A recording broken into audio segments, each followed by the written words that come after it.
जय जय विघ्नहरण हनुमान। बाबा तुलसीदास जी बालकांड की दूसरी चौपाई लिख रहे हैं। सुनी समुझाई जन मुदित मना, माँ जाहि अति अनुराग। लहाई चारो फल अछत तनु, साधु समाज प्रयाग। जो मनुष्य इस संत समाज रूपी तीर्थराज का प्रभाव प्रसन्न मन से सुनते और समझते हैं और फिर अत्यंत प्रेम पूर्वक मन में गोते लगाते हैं, वे इस शरीर के रहते ही धर्म अर्थ काम मोक्ष चारों फल पा जाते हैं। यानी ऐसा नहीं है कि मरने के बाद मुक्ति मिलेगी, नहीं। अगर भगवान की शरणागति ले लीजिए और सत्संग हमेशा करते रहिए, नित्य प्रति करते रहिए, तो इसी शरीर में चारों फल प्राप्त हो जाएंगे। मजन फल पेखिय तत काला, काक होई पीकब कहूँ मराला। सुनिया चरज करे जनि कोई, सतसंगत महिमा नहीं गोई।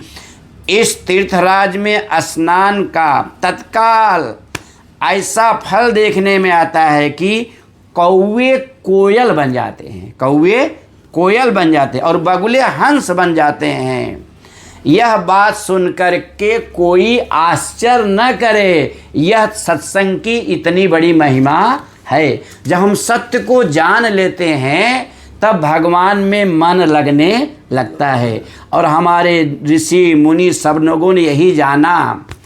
वाल्मीकि नारद घट जोनि, निज निज मुख निकहि निज होनि। जलचर थलचर नभचर नाना, जे जड़ चेतन जीव जाना। जे जड़ चेतन जीव जाना।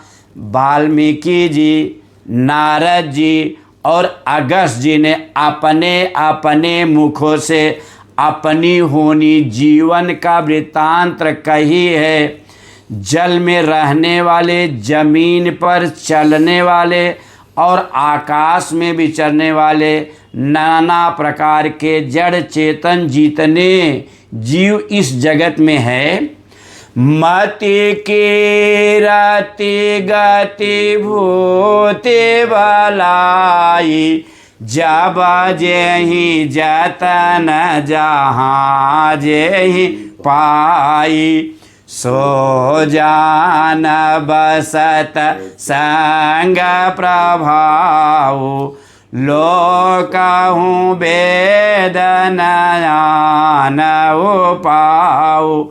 उनमें से जिसने जिस समय जहाँ कहीं भी जिस किसी यत्न से, बुद्धि से, कीर्ति से, सद्गति से, विभूति से, ऐश्वर्य से भलाई पाई है, सो सब सत्संग का ही प्रभाव समझना चाहिए। वेदों और लोकों में इसकी प्राप्ति का दूसरा कोई उपाय नहीं है। अगर हम सत्संग में जाते हैं, भगवान की चर्चा सुनते हैं, कहते हैं, मेरा मन लगता है, इसका मतलब भगवान की कृपा हमारे ऊपर है। बिनु सतसंग विवेक न होई, राम कृपा बिनु सुलभ न सोई। राम कृपा बिनु सुलभ न सोई। सतसंगत मुद मंगल मूला, सोई फल सिद्धि सब साधन फूला। सत्संग के बिना विवेक नहीं होता और श्री रामचंद्र की कृपा के बिना यह सत्संग सहज में मिलता भी नहीं है। जब तक भगवान की कृपा नहीं होगी तब तक सत्संग मिलने वाला नहीं है। कल्याण, सत्संग जो है कल्याण की जड़ है। सत्संग की सिद्धि प्राप्ति ही फल है और सब जो साधन है वो क्या है? फूल हैं। अगर सत्संग मिल गया तो जो आपने पूजा पाठ जो आप किया उसका फल आपने पा लिया, जिससे आपका मन भगवान में लग रहा है। सठ सुधराई सतसंगति पाई, पारस परस को घात सुहाई। विधि बस सुजन कुसंगत परहि, फानी मानी सामानी जगु नयनो सरहि। दुष्ट भी सत्संग पाकर सुधर जाते हैं।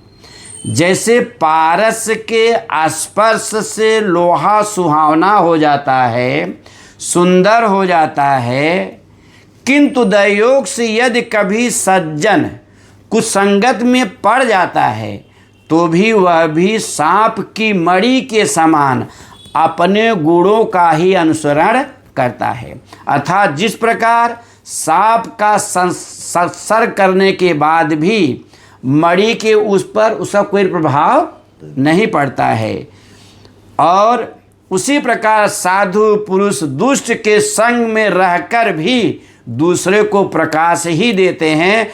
दुष्टों का उन पर कोई प्रभाव नहीं पड़ता, चूंकि भगवान की कृपा उनके ऊपर है।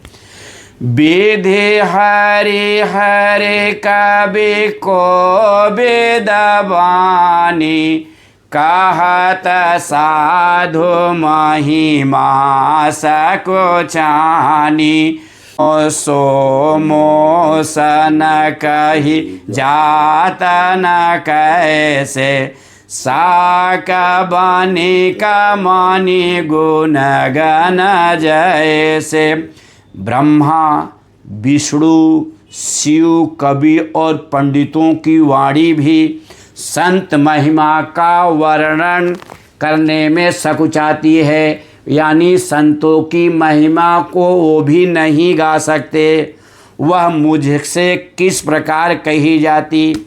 जैसे साग तरकारी बेचने वाले से मड़ियों के गुण समूह नहीं कहे जा सकते। उसे क्या पता है मणि क्या है? उसी प्रकार मैं हूँ। मंगल भवन अमंगल हारी, उमा सहित जेहि जपत पुरारी। श्री राम जय राम, जय जय राम, जय जय